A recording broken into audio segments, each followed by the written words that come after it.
What's good, Ohio cannabis community? I have some news for you guys. A Franklin County judge temporarily blocks Ohio's intoxicating hemp ban for two businesses. This article is by Megan Henry. A Franklin County judge granted a temporary restraining order to allow two smoke shops to sell off their products less than a month after Ohio Senate Bill 56 took effect, which bans low-level THC hemp products and changes the state's marijuana laws. Franklin County Court of Common Pleas Judge Jeffrey M. Brown issued a TRO Thursday, allowing Happy Harvest locations and Get Right Lounge to sell their existing products. Happy Harvest has locations in Delaware, Marion, and Wood counties. Get Right Lounge has one location in Columbus. Quote, the judge here is concerned about retailers that have made big investments in inventory and they can't move it, they can't transport it, they can't sell it, end quote, said Scott Pullins, the attorney for the plaintiffs.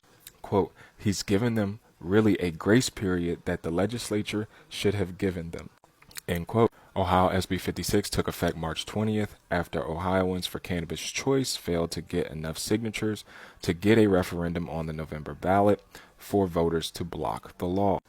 Under the new law, THC levels in adult use marijuana extracts will be reduced from a maximum of 90% down to a maximum of 70%, cap THC levels in adult use flower to 35%, and prohibit smoking in most public places.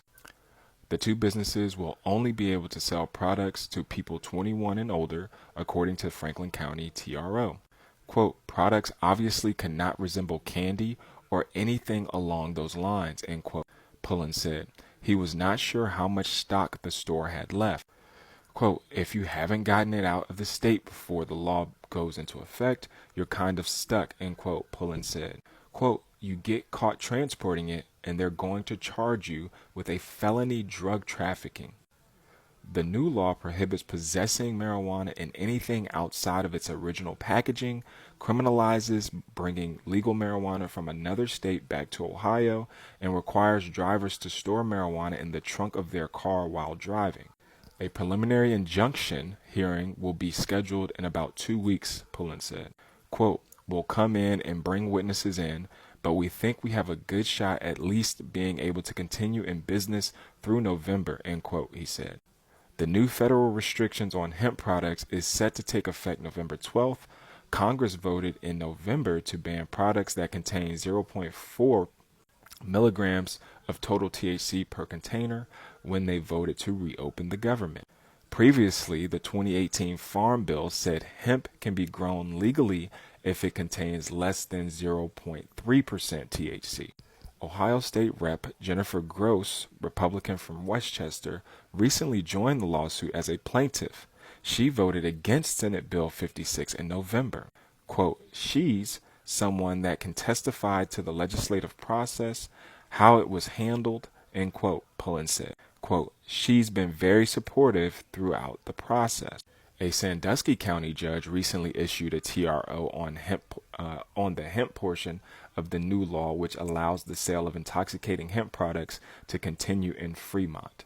Creative Commons. Our stories may be republished online or in print under Creative Commons license CC by NC ND 4.0. We ask that you edit only for style or to shorten, provide proper attribution, and link to our website. AP and Getty Images may not be republished. Again, shout out to Megan Henry. Megan Henry is a reporter of the Ohio Capital Journal and has spent the past 5 years reporting in Ohio on various topics including education, healthcare, business, and crime. She previously worked at the Columbus Dispatch, part of the USA Today network. The Ohio Capital Journal is part of the state's newsroom, the nation's largest state-focused nonprofit news organization. Make sure you guys like, comment, follow, and share for more Ohio cannabis content. Peace.